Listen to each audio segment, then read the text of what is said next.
It's a little bit different from rock or soul singers or musicians.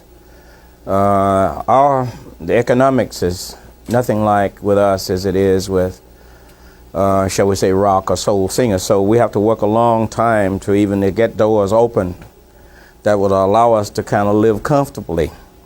So the reason why I'm out here this long, number one, is trying to keep blues alive. I wanted to keep and try to get blues music into the mainstream of music. That was one thing, to let people know that blues is live and well, at least I am.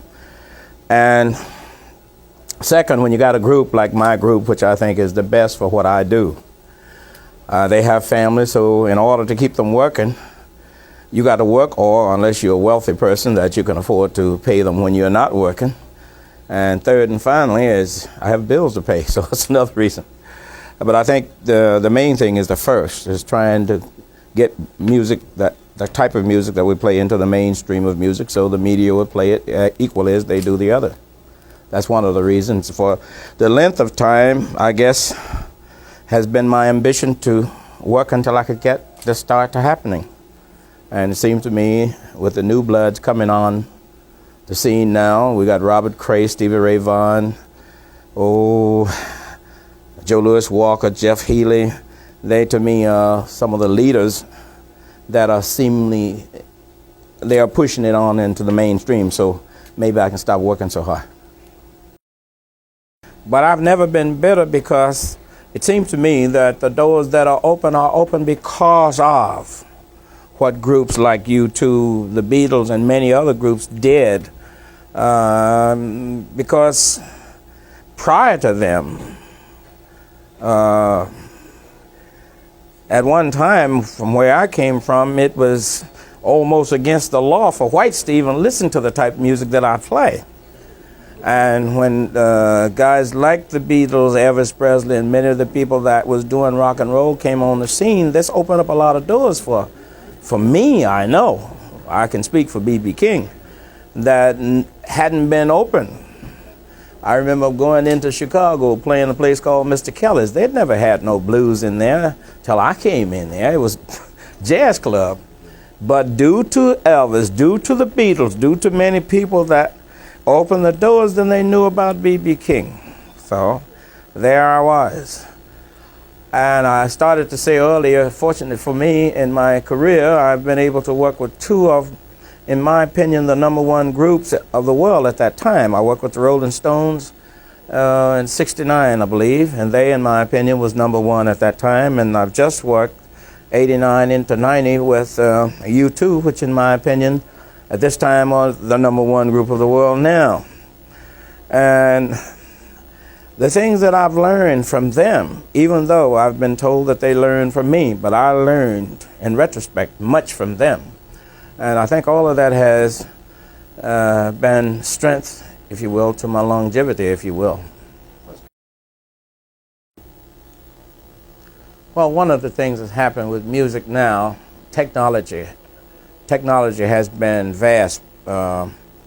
Electronics has really become a big part of the music industry today. The computers, oh gosh, I can't even name half of the things that are used that are helpful. But you still have to have the human, that personal touch, if you will, to, shall we say, set the software where you can use it for the computers. But that has been a big help. I think the last decade, electronics has played a big part. This has allowed the, shall we say, the talented people a chance to spread their talents where people, numbskulls like myself, could learn. But I don't think it'll ever be the point, though, where people come to a club like here, for instance, or anywhere, they want to see some faces. They want you to show them some faces. So I don't care if you got one person can play, 40 instruments. They want to see some people. You're going to have to show them some people. I don't think that'll ever be where they're just, sure, people will go in any place and dance, but from time to time they want to see some live action. And I don't think whatever music you may get is going to ever take that completely away. but it will help to expand the sound. The sound is so good now, I've got a little, well, I shouldn't say this, I guess, because the record industry is still fighting them, but I've got a little DAT recorder about so big, about so long, that I can hear the person breathe. The people that play, like wind instruments, you can hear them breathe, and the guy that plays a guitar or something, you can hear when his fingers first touch the string. You can hear all this as if you're right there looking at it. This is what technology has done. And there's no need to try to keep it away, because some people are going to get it. I'm going to be one of them. If it's available, bring it here. I can just think of the management and the people. Management have always seemed to me tried to make things better. The club is advanced, continuously advanced. Ha ha ha. They really have. And the people they are like a New York, Chicago, or Memphis audience. They know what you're doing here. When they come out, they know what you're doing. To me, the most educated audiences I've ever played for, to me, was New York, Memphis, Chicago, and here in Columbus. People know what you're doing. And they, if you screw up, know that too. So that's all wonderful, I think. So that's one of the things I've always noticed. And usually when you give what you've got, the best that you can, the people are very nice. The accolades is tremendous. Well, I think like this, the management or Newport Club wouldn't want me if they couldn't have people that wanted to see me.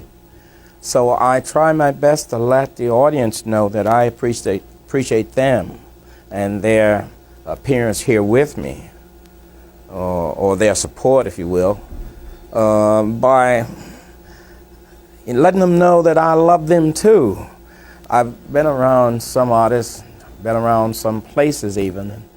Once the audience, I never forget once I was in Chicago, I won't mention the club, I was in Chicago, and the management had been advertising to get people to come, so people were there. So when the show was over, some guy got up and said, "Well, you don't have to go home, but you got to leave here."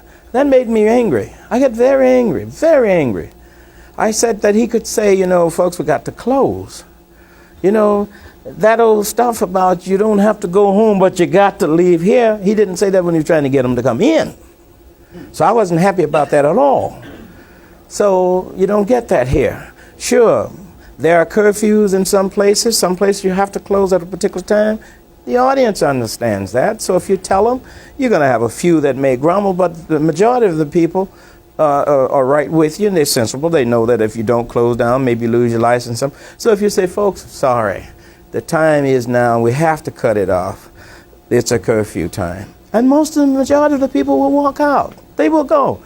But you're going to have a few, that's kind of like Lucille, that ain't going to never want to do nothing, right? So you're going to always have that.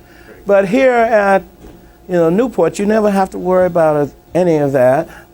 I've always noticed that everybody, the staff, are nice. When you got the staff nice, you know that the management have to be. So that in turn makes the artists want to be. I think what I'm trying to say, there's been other times where, it'd be a sign at the door, you can't come in. The artists have played, you can't come in. But God, the reason he was there was to play for the people. So I may not be able to autograph everything, the whole club, but at least some of the people, I like to shake hands. As the guy used to say, I like to press the flesh. I love to do that. Yes, I do, both. I have a movie that we'll be working on, and yes, I'll be doing some more television things. But one of my pets right now, I'm going to be doing some lectures. Can you believe it? I'll be doing some lectures at about 10 colleges starting in 2 weeks from now.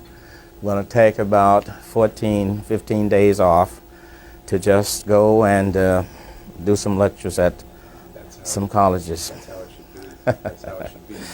Well, thank you. I get a little nervous, though, when I think about it. But, yes, I've did some in the past. I've had 3 honorary doctorate degrees, so some of the people call me Dr. King. have one. I have one from Yale, one from Berklee School of Music, and one from Tougaloo College in my home state of Mississippi. And so I get a little nervous when they say it, but I think when you've been in the business going into 41 years doing, a particular thing, you learn quite a bit about it. The experience is what I want to talk about when I lecture at the colleges, about the music from then until now, and go into some detail about how I think it has changed, somewhat similar to what we've talked about here. Walking away.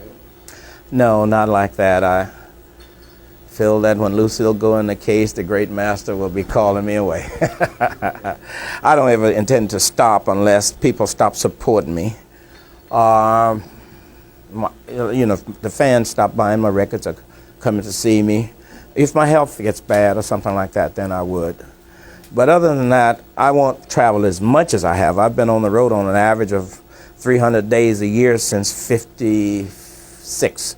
In 56, I did 342 one-nighters, and since that, I haven't did that many one-nighters, but on an average of 300 days on the road. Now, I don't work all of those days, but we still do on an average of 300 concerts per year. Because many times we do 2 concerts. I was born on a plantation, and I worked hard there. I've been a disc jockey for many years, so I work hard there. So I kind of enjoy doing some. I will cut down. I won't be doing a lot of 2 shows per day. That I'm starting to do already. But I feel right now we are just about at the threshold of where I want the music to go, or what I've been praying and playing and hoping that it would.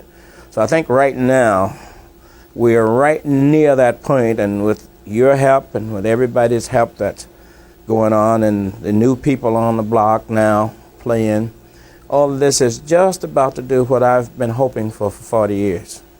So I can't stop right now. Stay tuned. We'll be right back. Shut up, Lucille. They will. Okay? Thank you very much. Pleasure.